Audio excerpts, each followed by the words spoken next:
وولده والناس أجمعين. وقال النبي صلى الله عليه وسلم: أنا سيد ولد آدم ولا فخر.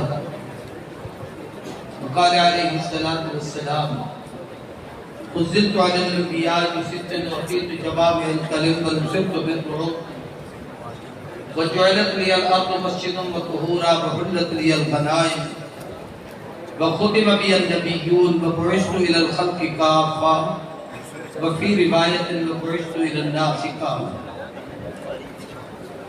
وقال رسول الله صلى الله عليه وسلم: إنما بعثت معلما لأتمم مكارم الأخلاق. صدق الله العظيم وصدق رسوله النبی الکریم. عقیدت اور محبت کے ساتھ درود شریف پڑھ لیں. اللہم صلی علی محمد وعلی آل محمد کما صلیت علی ابراہیم وعلی آل ابراہیم انک حمید مجید. اللہم بارک علی محمد وعلی آل محمد کما بارکت علی ابراہیم وعلی آل ابراہیم انک حمید مجید. لائق سب تعظیم و تکریم قابل اعزاز اکابر علماء کرام، واجب الاحترام برادران اسلام، قابل قدر بزرگوں، دوستوں، بھائیوں، طلباء عزیز، اور اگر میری گفتگو سن رہی ہیں تو میری پردہ نشین غیرت مند مائیں، بہنیں اور بیٹی، آج کا یہ عظیم الشان سالانہ 24واں سالانہ روحانی اصلاحی اجتماع رحمت کائنات امام الانبیاء صلی اللہ علیہ وآلہ وسلم کی سیرت طیبہ اور ولادت بسعادت کی مناسبت سے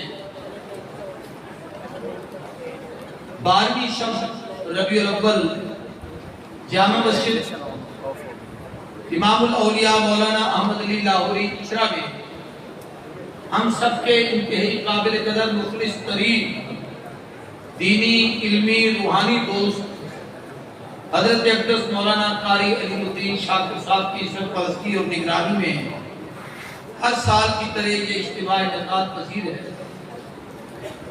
جیسے قاری صاحب فرما رہے تھے، حقیقت یہی ہے کہ میں اتنا مریض ہوں کہ تقریباً 3-4 مہینوں سے میں نے جلسوں پہ جانا چھوڑ دیا، لیکن مجھے ہر سال 12 کی شب کو اس اجتماع کی ایک انتظار ہوتی ہے اور دل اس کے لیے بے چین ہوتا ہے.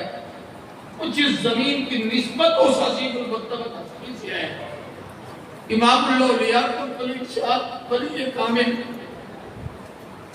شیخ التفسیر حضرت مولانا احمد علی لاہوری رحمہ اللہ، جنہوں نے لاہور میں سب سے پہلے اس جگہ ڈیرہ ڈالا تھا، اور شاید ابھی تک وہ تختی یہاں لگی ہوئی ہو تو شاید حق نہیں ہے، جس میں حضرت لاہوری کے نام سے اپنے ہاتھ سے قلمی طور پر لکھا ہوا ہے کہ یہ مسجد مسلمانوں کی عبادت کی مسجد ہے.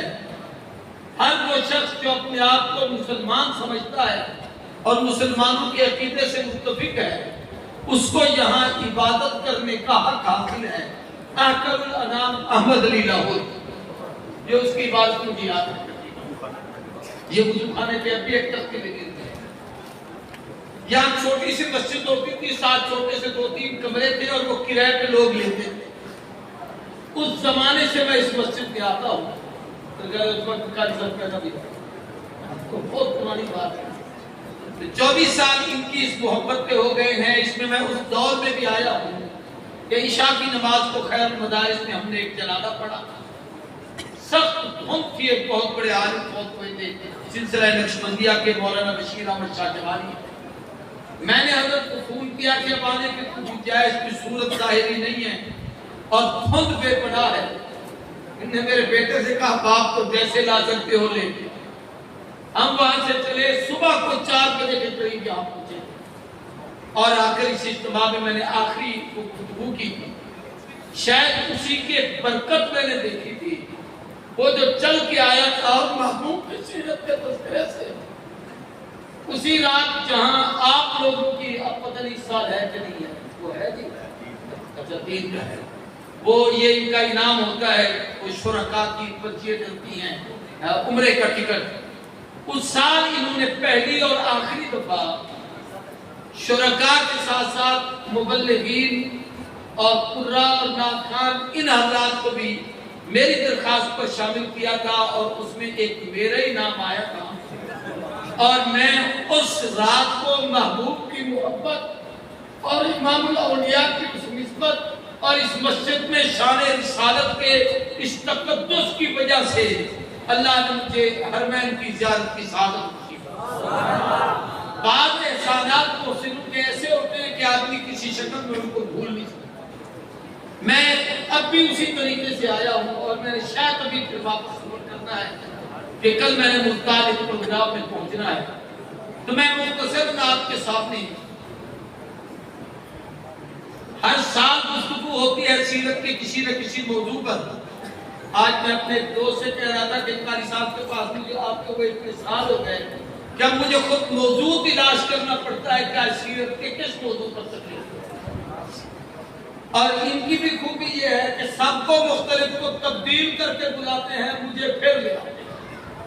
دوبارہ یہ محبت سدا بہار رہے، آمین۔ پھر اس سٹیج کو شرف حاصل ہے کہ حضرت سید نفیس شاہ صاحب رحمہ اللہ کی دعاؤں کا یہ مرکز ہے۔ وہاں ان کے وہ لوگ جو ان کی تربیت اور ان کی آغوش میں پلے اور انہیں تربیت حاصل کی ہے، یہ سٹیج ان لوگوں کی زینت ہوتا ہے۔ ان میں ہمارے بھائی نفیس صاحب ہیں، قاری صاحب ہیں، اور دائیں بائیں بہت سارے علماء ہیں، اور اپنی تشریف لائیں گے۔ تو میں نے آج آپ کے سامنے پوری توجہ اگر میری طرف رہے تو صرف ایک عنوان پر آپ سے گفتگو کرنی ہے کہ اسلام کے بنیادی عقیدے تین ہیں۔ سارے بولو کتنے ہیں؟ اونچی آواز سے۔ توحید، رسالت، قیامت۔ میں نے صرف عقیدہ رسالت پر بات کرنا۔ توحید، رسالت، بولو قیامت۔ ترتیب بھی یہی ہے کہ سب سے پہلے عقیدہ توحید ہے، پھر رسالت ہے، پھر قیامت ہے۔ لیکن رسالت کا عقیدہ درمیان میں ضرور ہے، مگر یہ اتنی اہمیت کا حامل ہے، یہ عقیدہ نہ ہو توحید سمجھ نہیں آتی، یہ عقیدہ نہ ہو تو آخرت سمجھ نہیں آتی۔ اس لیے کہ یہ رسالت ہے جو توحید سے ملاتی ہے، رب کی پہچان کراتی ہے، رب کا تعارف کراتی ہے، اللہ کون ہے، اللہ کیا ہے، اس کی قدرت کیا ہے، اس کی طاقت کیا ہے، اس کے اختیارات کیا ہیں، اس کی صفات کیا ہیں۔ یہ سوائے نبی کے کائنات میں کوئی نہیں بتا سکتا۔ جب تک رسالت کا عقیدہ درست نہیں ہوگا اس وقت تک توحید سمجھ میں نہیں آتی۔ توحید کے عقیدے میں لوگ توحید رسالت کرتے ہیں، حالانکہ حقیقت یہ ہے کہ رسالت کے عقیدے سے توحید سمجھ میں آتی ہے۔ اس لیے عقیدہ توحید کی گفتگو۔ قیامت کا عقیدہ بھی رسالت پر منحصر ہے، کیونکہ آنے والے حالات سے ہم واقف نہیں ہیں۔ کوئی جو وہاں گیا ہے وہاں سے کوئی ادھر آیا نہیں، آپ اور ہم ادھر جائیں گے واپس، ہم میں سے بھی کوئی نہیں آئے گا۔ پھر کیا پتا خبر کیا ہے، حشر کیا ہے، میزان کیا ہے، صراط کیا ہے، حساب کتاب کیا ہے، جزا سزا کیا ہے، جنت جہنم کیا ہے، جنت کے درجات کیا ہیں، مقامات کیا ہیں، وہاں پہنچنے والوں کے نعمتیں کیا ملیں گی، نہ ماننے والوں پر عذاب و عذاب کیا آئے گا۔ یہ سوائے عقیدہ رسالت کے آخرت کے عقیدے کی حیثیت نہیں۔ تو بنیادی عقیدہ کون سا ہو رہا؟ سارے بولو زور سے کہو تاکہ آج میں آپ کو رسالت سمجھا سکوں۔ توحید کو سمجھنے کے لیے بھی رسالت ضروری ہے، اور قیامت کو سمجھنے کے لیے بھی رسالت ضروری ہے۔ ایمان مسلم کرتے ہیں، آمنت باللہ و ملائکتہ و کتبہ و رسلہ والیوم الآخر والقدر خیرہ و شرہ من اللہ تعالی والبعث بعد الموت۔ 7 چیزیں اس میں آتی ہیں، میں آپ کو 3 بتا رہا ہوں، لیکن علماء نے لکھا ہے کہ جو بنیادی 3 عقیدے ہیں، باقی عقائد ان کے ضمن میں ہیں۔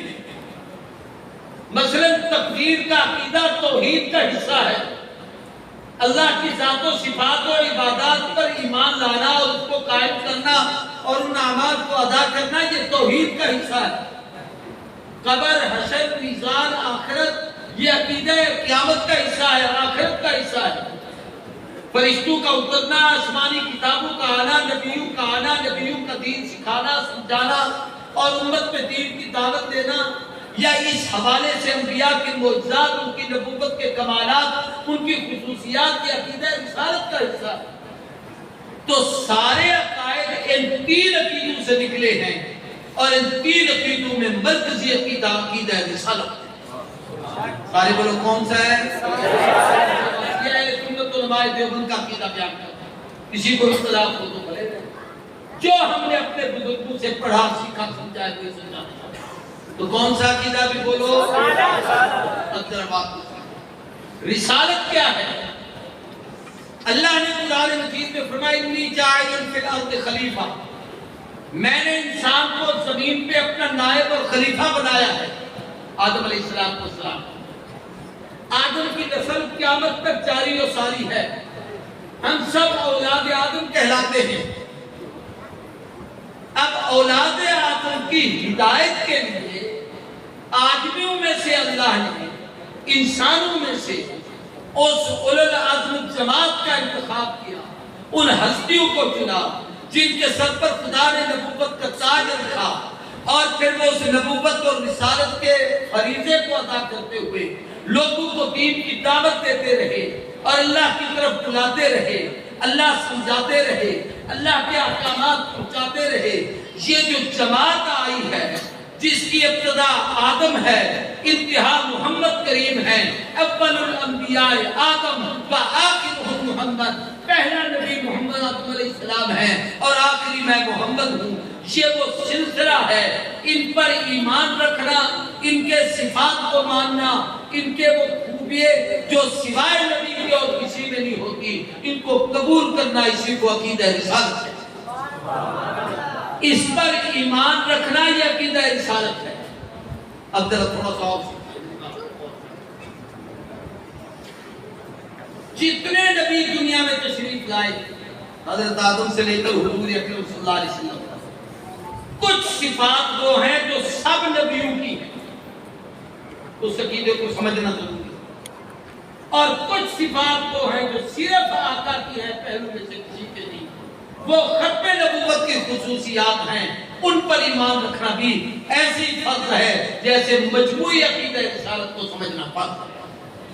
اس پر یہ مولانا عبدالعزیز ثانی اور ہماری ختم نبوت کی ساری ٹیم اور ختم نبوت کے کاز پہ جتنے اکابر جس دور میں جس حوالے سے کھا وہ احرار کام کرتی رہی، آدمی نظر اسلام کو ختم نبوت نے کام کیا یا ختم نبوت کے حوالے سے اور لوگ جہاں جہاں کام کر رہے ہیں، سب سروں کے تاج، آنکھوں کا نور، دل کا سرور ہے، سب کے عقیدتوں کو سلام کرتے ہیں، اس لیے کہ حضور کی عزت کی حفاظت کے لیے اپنے آپ کو یہ پیش کرتے ہیں۔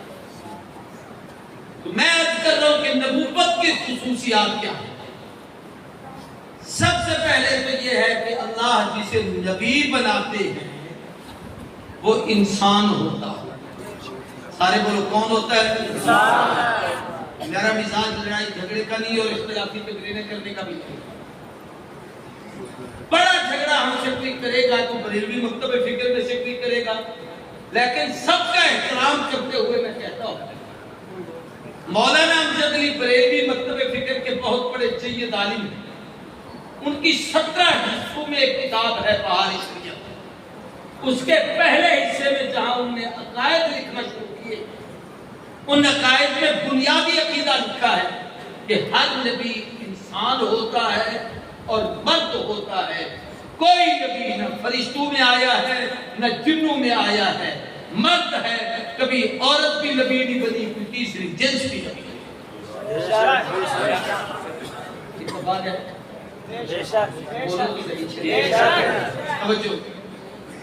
انبیاء علیہ السلام میں سارے نبی مرد انسان تھے، جنوں میں سے بھی کوئی نہیں، فرشتوں میں سے بھی کوئی نہیں۔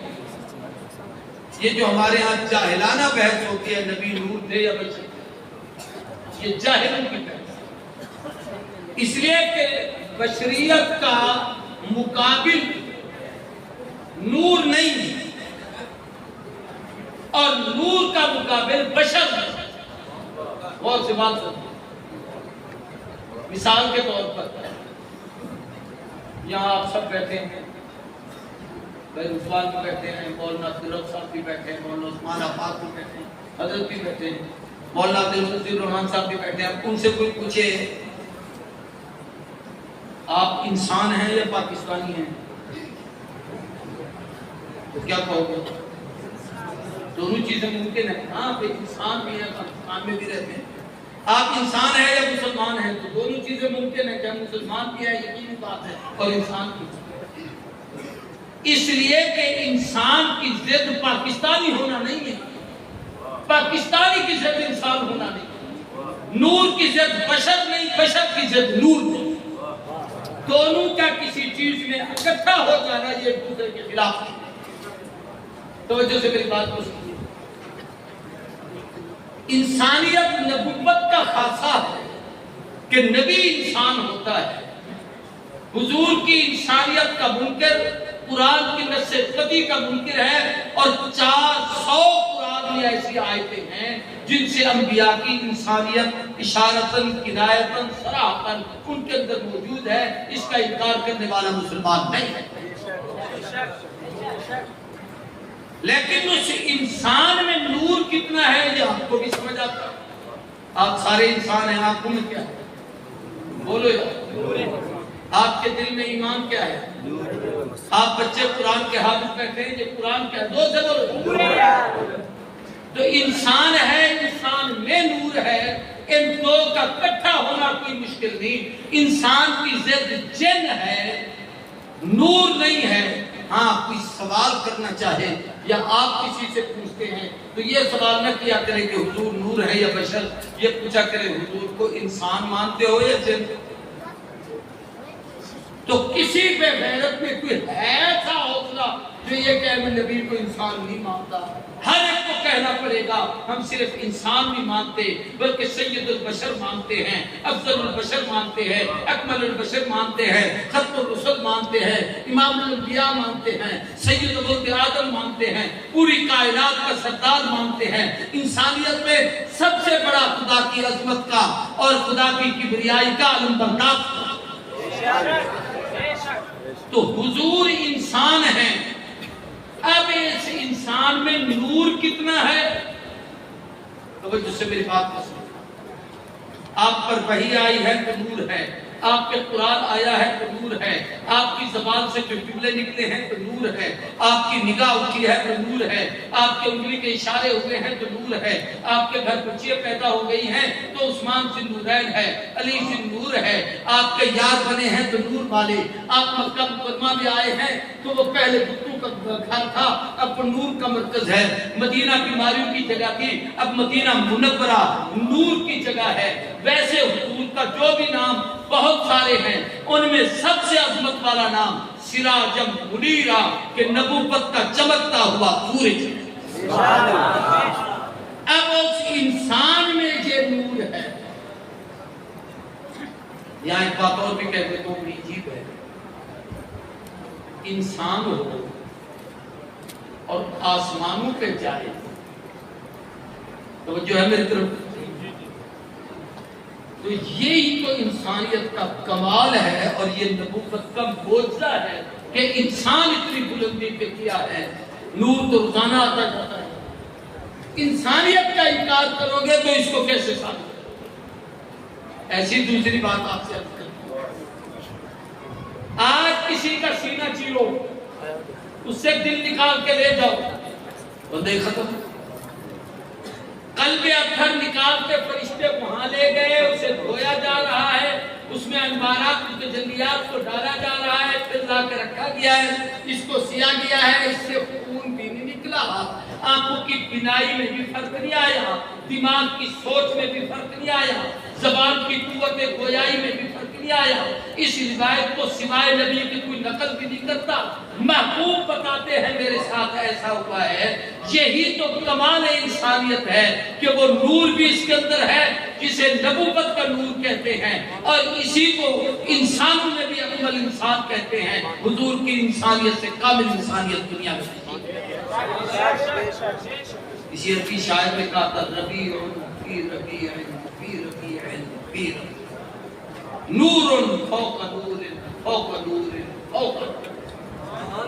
حضور آئے بہار ربیع فی ربیع، اس مہینے کی یہ مہینہ بھی بہار کا، فی ربیع شریعت لائے تو بہار کی، فی ربیع اللہ نے بہار بنا کے دے دیا۔ نور ہدایت کی روشنی لے کے آئی، فی نور مکے نور والے مرکز میں آئے، فی نور شریعت کی روشنی لے کے آئے، فوق نور اس سے اوپر کا نور کے شریعت نور لے کے آئے، فوق نور اللہ نور السماوات والارض۔ اللہ نے محمد جو خود یوں سمجھیے کہ خالق کے نور ہے، اس نے اپنی مخلوق میں سب سے اعلیٰ نور محمد کریم کو عطا کیا۔ میں اس پر ایک جملہ کہتا ہوں، انسانیت میں وہ کمال ہے کہ خلیل نہ مقابلہ کرے، نور میں وہ کمال ہے کہ جبریل نہ مقابلہ کرے۔ جبریل بھی تو قدمی میں آیا۔ دوسری بات، ہر نبی مرد ہوتا ہے، سارے بولو عورت نبی بنے۔ تو یہ ہمارے مولانا بیٹھے ہیں ختم نبوت پہ کام کرتے ہیں، ایک عورت نے نبوت کا دعویٰ کیا تھا سجاد،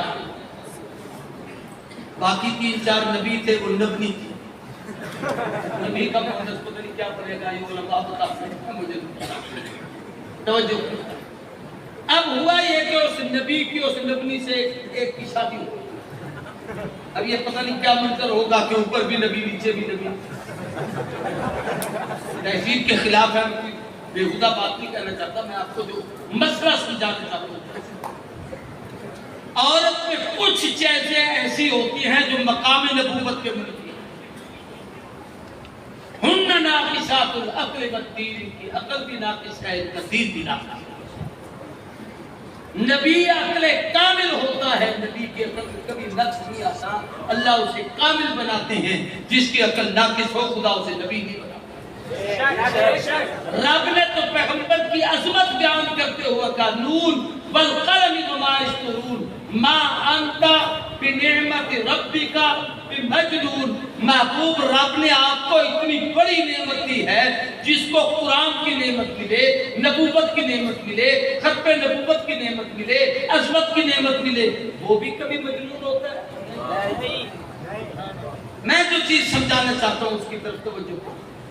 دوسرا یہ ہے کہ عورت کا دین کامل نہیں ہے، اور وہ اتنی مجبور ہوتی ہے کہ بعض دفعہ بہن بھائی سے مسئلہ نہیں پوچھ سکتی، بیٹی باپ سے مسئلہ نہیں پوچھ سکتی، یوں مسئلہ نہیں پوچھ سکتی، وہ لوگوں میں کھڑے ہو کے مسائل کیسے جاتے ہیں۔ آپ کے پاکستان میں جو کہ بہت سارے لوگ جمہوریت پرست ہیں، جمہوریت کے دل دادے اور عاشق ہیں، ان کے ساتھ عورتیں اکثر جلسوں میں بھی جاتی ہیں کیونکہ جمہوریت کا نظام ہے، تو وہاں پہ تقریر سننے کے لیے نہیں جاتی، یوں کھڑے ہو کے سیلفی بنانے کے لیے تاکہ میری بھی تصویر آئے۔ تو پھر وہ عورت دین کی داعیہ نہ بنتی، مبلغہ نہ بنتی، وہ سب لوگ اس کے پیچھے لگے ہوئے۔ اس لیے اللہ نے عورت کو نبی نہیں بنایا، مردوں کو نبی بنایا۔ یہ مقام نبوت سمجھانا چاہتا ہوں عقیدہ رسالت۔ تیسری صفت رسول کی یہ ہے کہ انبیاء علیہ السلام سب کی حضور کی خصوصیات علیحدہ کہ ہر نبی معصوم ہوتا ہے۔ معصوم کا معنی ہے کہ غلطی سے پاک صاف، خطا اس کے قریب نہیں، وہ خطا کے قریب نہیں۔ بات آ گئی ہے تو کہتے ہیں قرآن مجید میں ہے سورہ فتح کی شروع یغفر لک اللہ ما تقدم من ذنبک وما تأخر۔ عام طور پر اس کا ترجمہ کرتے ہوئے لوگ بہکتے ہیں، پریشان ہو جاتے ہیں، نبی کی طرف گناہ کی نسبت ہے، اس کا کیا معنی ہے کہ ہم نے آپ کے اگلے پچھلے گناہ معاف کر دیے۔ میرے استاد تھے شیخ الحدیث مولانا سلیم اللہ خان صاحب رحمۃ اللہ علیہ، میں ان سے مشکات پڑھی تھی۔ ایک دفعہ فرمانے لگے کہ یہ معنی کو سمجھو، غفران کا معنی ہوتا ہے پردہ، کیا معنی ہوتا ہے؟ اللہ کہتا ہے یغفر لک اللہ ما تقدم من ذنبک وما تأخر، تیرے اور گناہوں کے درمیان محبوب ہم نے پردہ کھڑا کر دیا ہے، آپ کے اعلان نبوت سے پہلے بھی معصوم، بعد میں بھی معصوم، نہ پہلے کوئی گناہ آپ کی طرف آ سکتا ہے نہ بعد میں کوئی آ سکتا ہے۔ آپ نے تو گناہ کی طرف جانے ہی نہیں، رب نے دیوار کھڑی کر دی ہے، گناہ بھی آپ کی طرف نہیں آ سکتا۔ اس لیے ہر نبی معصوم، ہر نبی مامور من اللہ ہوتا ہے، اللہ کے حکم کا پابند، بولتا نہیں جب تک کو نہ بلوائے، کہتا نہیں جب تک کو نہ کہلوائے، چلتا نہیں جب تک کو نہ چلائے۔ امیر شریعت عطا اللہ شاہ بخاری کہتے تھے جیسے بچہ چھوٹا ہو، ماں باپ نہلا کے دھلا کے سوار کے کپڑے پہنا کے بچے کو چلنا پھرنا انگلی سے پکڑ کے چلنا سکھاتے ہیں، اللہ اپنے نبیوں کی تربیت ایسے ہی کرتے ہیں، بناتے بھی ہیں، سنوارتے بھی ہیں، سکھاتے بھی ہیں، اور پھر محمد کی انگلی سے پکڑ کر خدا کو چلانا سکھاتے ہیں۔ تو نبی معصوم ہوتا ہے، نبوت پہ عصمت ختم، بس۔ عقیدہ ختم نبوت پر آپ نے بڑی بڑی کانفرنسیں دیکھی بھی ہیں، روزانہ سنتے بھی ہیں، میں بھی آپ کے سامنے عرض کر رہا ہوں۔ ایک بات یاد رکھیں، اسلام کے بنیادی عقیدے 3 ہیں، لیکن بعض بے دینوں نے 2 عقیدے اور گھڑے۔ ان میں ایک عقیدے کا نام عقیدہ امامت ہے۔ امام کے لیے وہ ساری صفتیں مانی جو نبی کے لیے مانی جاتی ہیں۔ امام معصوم ہے، نبی معصوم ہے، امام بھی معصوم ہے، نبی معمور من اللہ ہے، امام بھی معمور من اللہ ہے، نبی مفترض اطاعت ہے، امام بھی مفترض اطاعت ہے، نبی صاحب وحی ہے، امام بھی صاحب وحی ہے، نبی کو حلال و حرام شریعت کے احکامات میں رب کی طرف سے جب ترمیم کا حکم ہو جائے، عمل کی تنسیخ کا حکم ہو جائے تو ناسخ منسوخ نبی کر سکتا ہے اور کوئی نہیں۔ تو وہ کہتے ہیں امام کو قیامت تک حق حاصل ہے، وہ جس کو چاہے حکم کو موجود رکھے، جسے چاہے ختم کر دے۔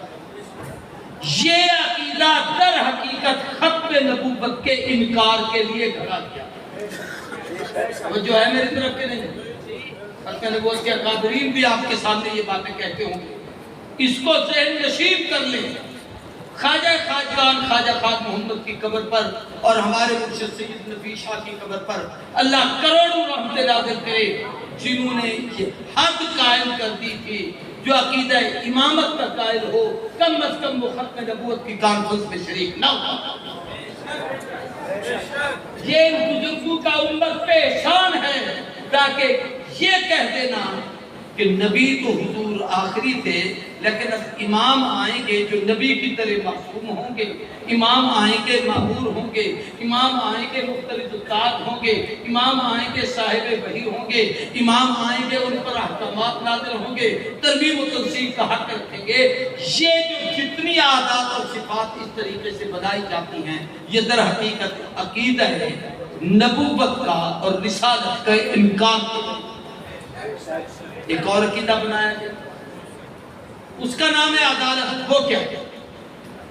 عقیدہ عدالت در حقیقت صحابہ کی عدالت کے انکار کے لیے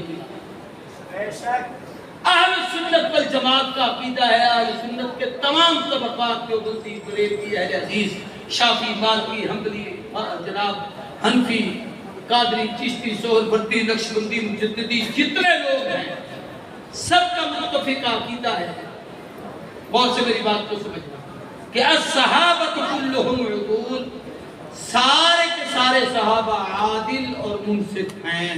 کہہ دو سارے صحابہ عادل اور صحابہ خدا کا انتخاب ہیں، خدا صحابہ نبی کے دامن میں آئے ہیں، اللہ نے چنا ہے، نبی نے سکھایا پڑھایا ہے، میں اور آپ سبھی دور آئے ہیں۔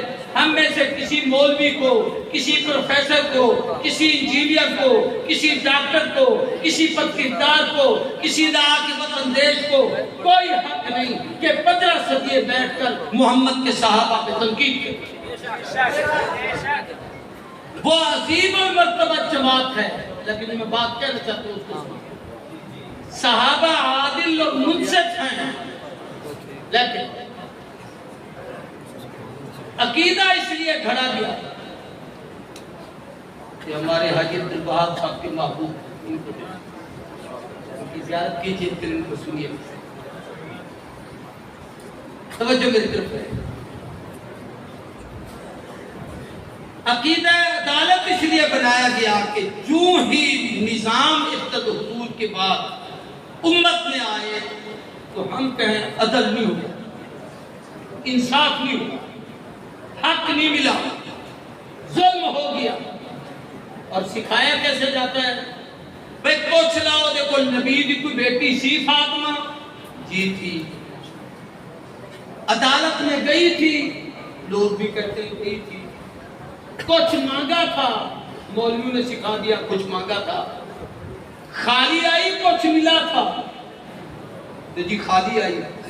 دیکھو جی انصاف ہے، اس لیے عدالت کا عقیدہ ضروری ہے تاکہ انصاف والوں کو انصاف ہو۔ یہ انہوں نے کہا۔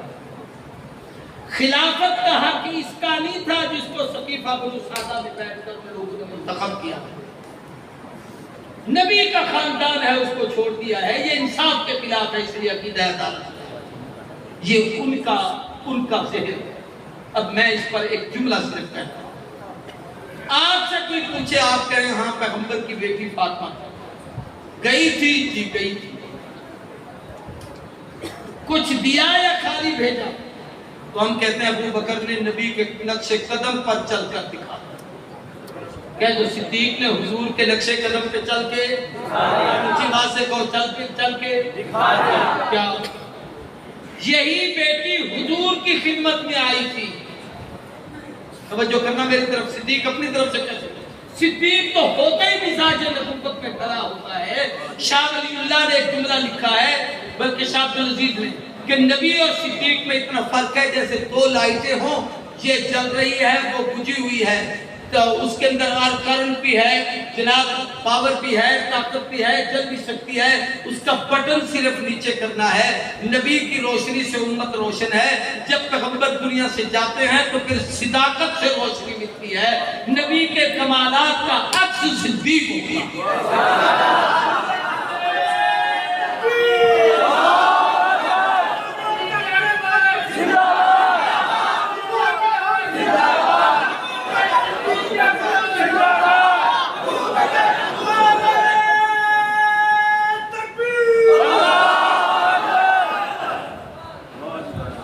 توجہ کریں۔ گئی تھی جی گئی تھی۔ دیا یا خالی بھیجا؟ ہم کہتے ہیں نبی کے نقش قدم پر ابو بکر چلے۔ حضور کی خدمت میں بی بی آئی۔ زیادہ لمبی کتابیں نہ پڑھیں تو گھروں میں فضائل اعمال کی تعلیم کر لیا کرو۔ حکایت صحابہ میں یہ واقعہ ہے۔ حضرت علی نے کہا حضور کے پاس خادم، غلام اور باندھی آئی ہوئی ہیں، چلو لے آئیں۔ بی بی کہتی ہے بابا کے سامنے بولنے کا حوصلہ نہیں، ساتھ چلتا ہوں۔ حضرت علی کے اندر بی بی چلی گئی، غلام تقسیم ہو رہے، بی بی بیٹھ کے چپ کر کے واپس آ گئی۔ میں نہیں بولی۔ اوہ بے غیرتو اور ظالمو، جو اپنے باپ کے سامنے نہیں بولتی وہ عدالت میں جا کے کھڑی ہوگی۔ تمہیں شاید کسی روایت کا احساس ہوگا، کسی لکھنے والے مصنف کا اعتبار ہوگا جو صحابہ اور اہل بیت کی توہین میں روایت جاتی ہے۔ مجھے پیغمبر کی عظمت عزیز ہے، صحابہ اہل بیت کا تقدس عزیز ہے۔ ہمیں کسی امام کی کوئی حیثیت نہیں ہے، کسی لکھنے والے مصنف کی کتاب اور روایت کو ہم اہمیت نہیں دیتے۔ جس میں صحابہ اہل بیت کا تقدس نہیں، وہ ہمارا عقیدہ بھی نہیں، وہ روایت ہمیں قبول نہیں۔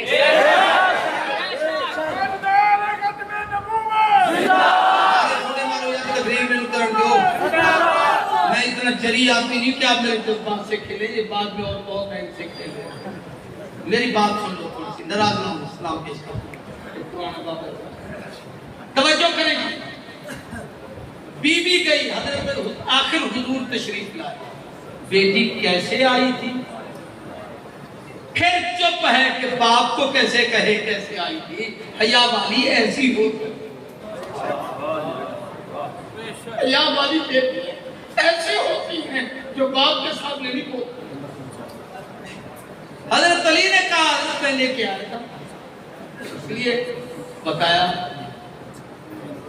اب جب واضح ہو گیا کہ بی بی کچھ لینے گئی تھی، اب دنیا کا کوئی عالم بتائے حضور نے کچھ دیا، مال دیا یا اعمال دیے؟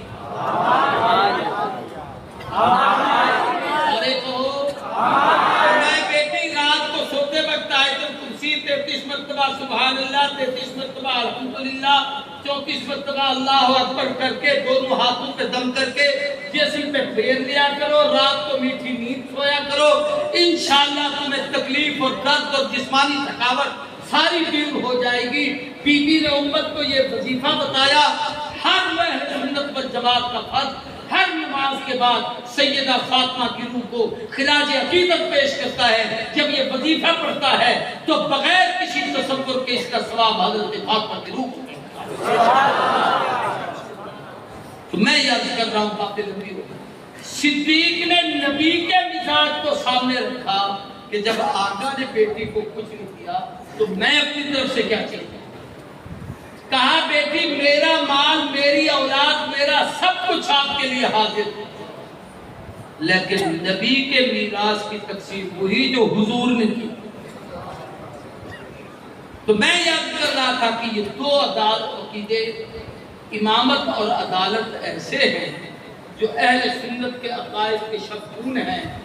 عدالت کے امامت کے عقیدے سے ختم نبوت کا انکار ہے، اور جناب والا اسی طریقے سے عدالت کے عقیدے سے صحابہ کی اہمیت کو.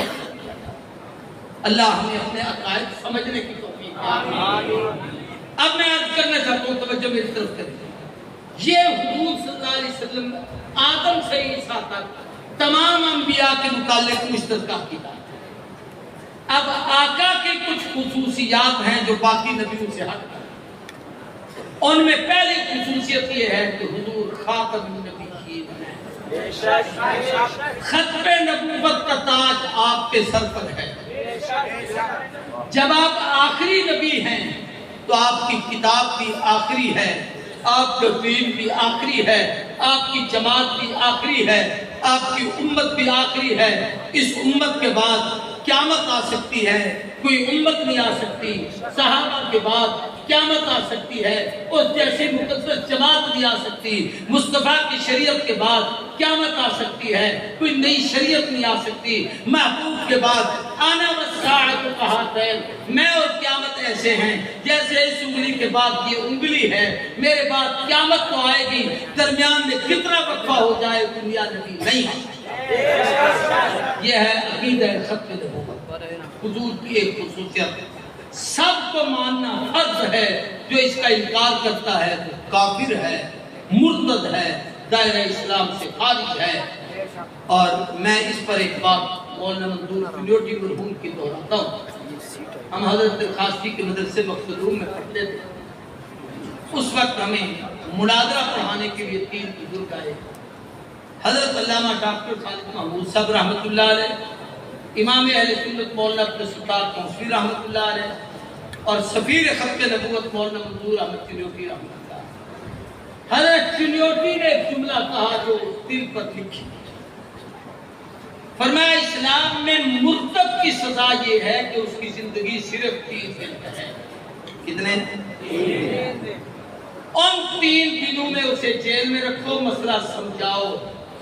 توبہ کر لے تو قبول، نہ کرے تو خدا کی دھرتی پہ کتے کو جینے کا حق ہے، جناب بھیڑیے کو جینے کا حق ہے، خنزیر کو جینے کا حق ہے، بچھو کو جینے کا حق ہے، سانپ کو جینے کا حق ہے.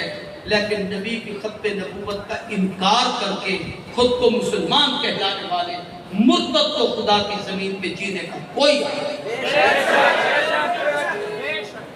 یہ جو فیصلہ ہوگا کہ غیر مسلم ہیں، یہ بھی علامہ اقبال مرحوم کی محنت تھی. وہ کہتا تھا ان کو غیر مسلم کو. اکابرین اسلام تمام مکاتب فکر کے نزدیک یہ مرتد ہیں، صرف کافر نہیں. دوسرا عقیدہ حضور کے متعلق جو خصوصیت نبوت کا ہے، توجہ سے، وہ ہے کہ حضور رحمت للعالمین، سب کو حضور رحمت، شفقت، محبت، پیار کو کہتے ہیں۔ تمام انبیاء میں رحمت صرف حضور کو کہا گیا۔ آدم کو صفی اللہ، نوح کو نجی اللہ، ابراہیم کو خلیل اللہ، موسیٰ کو کلیم اللہ، داؤد کو خلیفۃ اللہ، یوسف کو صدیق اللہ، عیسیٰ کو روح اللہ۔ لیکن حضور کو کہا گیا وما ارسلناک الا رحمۃ للعالمین، سارے جہانوں کے لیے رحمت۔ اب جہان کتنے ہیں اس پر ہر بزرگ نے اپنے اپنے علم کے مطابق محنت کی اور لکھا ہے۔ کئی لاکھ جہان لکھے گئے ہیں۔ عالم ارواح ایک جہان ہے، عالم دنیا ایک جہان ہے، ماں کا پیٹ ایک جہان ہے، قبر ایک جہان ہے، حشر ایک جہان ہے، میزان ایک جہان ہے، جنت کا جہان ہے، معاشر کا جہان ہے، یہ سارے عالم ہے۔ پھر ہر عالم میں یہ آپ انسان ہیں، انسانوں کے جہان میں رہتے ہیں، درندوں کا اپنا جہان ہے، پرندوں کا اپنا جہان ہے، کیڑوں مکوڑوں کا اپنا جہان ہے، حشرات الارض کا اپنا جہان ہے، ہر مخلوق کا اپنا جہان ہے، بچوں کے بچپنے کا اپنا جہان ہے، جوانوں کی جوانی کا اپنا جہان ہے، بوڑھوں کی بزرگی کا اپنا جہان ہے، علماء کے علم کا اپنا جہان ہے، جاہلوں کی جہالت کا اپنا جہان ہے، صحت مندوں کا اپنا جہان ہے، ضعیف ضعیفوں اور بیماروں کا اپنا جہان ہے، خوشی کا اپنا جہان ہے، غمی کا اپنا جہان ہے۔ جو جس جہان میں ہے میرے نبی کی زندگی اسی جہان میں اس کے لیے نعمت بھی ہے، رحمت بھی ہے۔ یہ عقیدہ رکھنا فرض ہے۔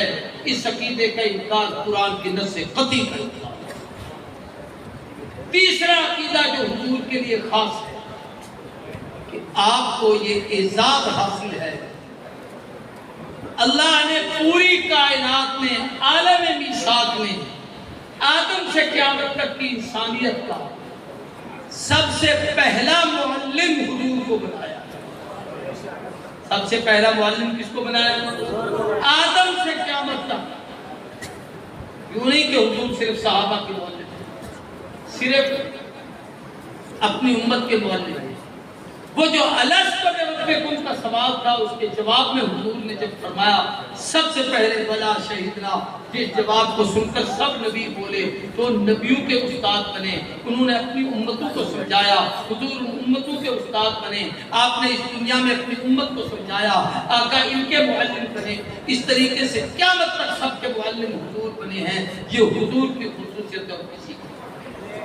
اس سے یہ بھی پتہ چلا کہ حضور اول الخلق، سب سے پہلے روح محمد کو بنایا۔ حضرت قاسم العلوم والخیرات، منبع الفیوز والبرکات، مولانا قاسم نانوتوی کی طرف منسوب اشعار ہیں۔ حقیقت کیا ہے لیکن ہے کمال کا۔ سب سے پہلے مشیت کے انوار سے نقش روح محمد بنایا گیا، پھر اسی نقش سے مات کر روشنی بزم کون و مکان کو سجایا گیا۔ وہ محمد بھی، احمد بھی، محمود بھی، حسن مطلق کا شاہد بھی، مشہود بھی، علم میں بولا محدود بھی، ظاہراً امیوں میں اٹھایا گیا۔ تو یہ محبوب کی عظمت ہے۔ آپ اول الخلق، پھر آپ اجمل الخلق ہیں۔ اللہ کی ساری مخلوق میں سب سے بڑھ کر حسین حضور ہے۔ کہہ دو سب سے بڑھ کر حسین حضور ہے۔ سب سے بڑھ کر حسین حضور ہے۔ جلال الدین سیوطی نے خصائص میں ایک روایت لکھی، ان اللہ خلق الحسن، اللہ نے حسن اور خوبصورتی کو پیدا کیا، پھر اس کے اللہ نے جعلہ ثمانین حصص، 80 حصے کی۔ کتنے؟ ایک کو علیحدہ کیا، باقی حصے علیحدہ۔ توجہ سے اس ایک کو پھر 2 حصوں میں تقسیم کیا۔ آدھا اللہ نے حسن میں، حسن یوسف میں رکھا، اور باقی آدھا آدم سے قیامت تک کی ساری انسانیت میں۔ تو حضور کو کیا دیا؟ حضور کو کیا ملا؟ یہ تو یوسف کو مل گیا۔ اور یوسف کے حسن کی کیفیت یہ ہے کہ شب معراج حضور نے دیکھ کر فرمایا کہ اعجبنی حسن یوسف، معراج کی رات جب میں نے یوسف کو دیکھا تو حیران ہو گیا، اتنا خوبصورت، اتنا حسین، جس کے حسن کو دیکھ کے حضور حیران ہو گئے۔ آقا کا کتنا حسن ہے۔ تو علماء نے لکھا ہے کہ چونکہ اللہ نے حسن کو خلق کیا، پیدا کیا، جو مخلوق ہو وہ رب کی صفت نہیں ہو سکتی۔ یہ وہ حسن تھا جو رب نے مخلوق میں تقسیم کرنا تھا، ایک حصہ تو یوسف سمیت پوری کائنات کو دیا، باقی جتنے نواسی حصے تھے وہ سارے کے سارے اللہ نے محمد کریم کو عطا کیا۔ سبحان اللہ۔ اسی کو حسان نے کہا تھا احسن من کلم ترکت عینی باجمل من کلم ترک النساء خلقت مبرعا من کل عیب کانک قد خلقت کما تشاء۔ بڑے حسین دیکھے، میری آنکھ نے آپ جیسا نہیں دیکھا، بڑے خوبصورت دیکھے، آمنہ جیسی اماں نہیں دیکھی، محمد جیسا لال۔ پھر کہا خلقت مبرعا من کل عیب، ہر عیب سے رب نے پاک پیدا کیا۔ ہر آدمی اپنے محبوب کی تعریف کرتا ہے، بہت اچھا ہے، بڑا خوبصورت ہے، بڑا حسین ہے، لیکن ساری خوبی بیان کر کے آخر کہنے پہ بندہ مجبور ہو جاتا ہے کہ ٹھیک ہے محبوب تو بہت پیارا ہے، لیکن سب بڑی بہت اچھا ہے، آنکھیں تھوڑی سی چھوٹی، بہت خوبصورت ہے، ہونٹ موٹے، بہت کمال ہے، لیکن یہ بات حسان کہتا ہے نہیں، کَأَنَّكَ خُلِقْتَ مُبَرَّعًا مِنْ كُلِّ عیب، ہر عیب سے رب نے ایسے پیدا کیا، کَأَنَّكَ قَدْ خُلِقْتَ كَمَا تَشَاءُ۔ توجہ کرو گے تو میں بات سمجھا سکوں گا اور ختم کر دوں۔ طبیعت میرا ساتھ نہیں دیتی، بیمار آتی ہوں، کیسے کہ اللہ نے اس روح نبوت کو آپ نے اپنے سامنے رکھ کے کہا ہوگا محبوب تجھے سانچے انسانیت میں ڈھالنا چاہتا ہوں، تو بتا تجھے کیسا بتا، تو بتا۔ حسان نے اسی کو کہا کَأَنَّكَ قَدْ خُلِقْتَ كَمَا تَشَاءُ، لگتا ہے رب پوچھتا گیا ہو، آپ بتاتے گئے ہو، وہ بناتا گیا۔ سبحان اللہ۔ میں اس کی تشریح بیان کرتے ہوئے اور بات آپ سے کرتا ہوں۔ حسان تصور، اللہ نے پوچھا ہوگا کہ محبوب بتا تجھے بنانا ہے تو آنکھیں کیسی بناؤں؟ اللہ اگر میری مرضی کے مطابق بنانا ہے تو توجہ کرنا، جیسے حضور سامنے دیکھتے تھے ویسے پیچھے دیکھتے تھے، جیسے قریب سے دیکھتے تھے ویسے دور سے دیکھتے تھے، جیسے خلق کو دیکھتے تھے ویسے خالق کو دیکھتے تھے۔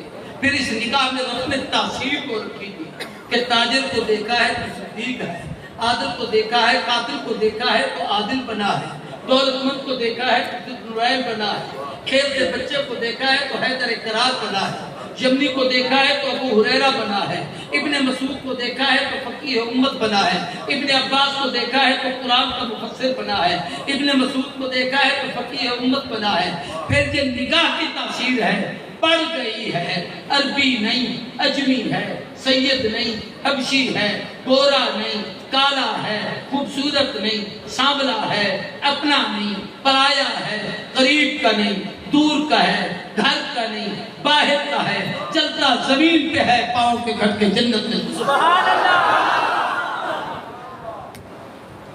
کہتے ہیں انور شاہ کشمیری رحمت اللہ علیہ جس وقت مقدمہ بہاولپور میں تشریف لائے، شدید بیمار تھے، بواسیر کی تکلیف ہوئی اور اس بیماری کی حالت میں وہاں پہنچے، چل نہیں سکتے تھے تو کھٹولی میں اٹھا کر ان کو باہر آگے گیٹ پر جو شخص ٹکٹیں لے رہا تھا، جب وہاں سے گزرے تو اس نے ٹکٹ کی، شاہ صاحب نے ٹکٹ نکال کے دے دی، رات کا وقت تھا، اس نے لیمپ کو اوپر کیا اور انور شاہ کے چہرے کو دیکھنے کے بعد پوچھنے لگا یہ کون ہے؟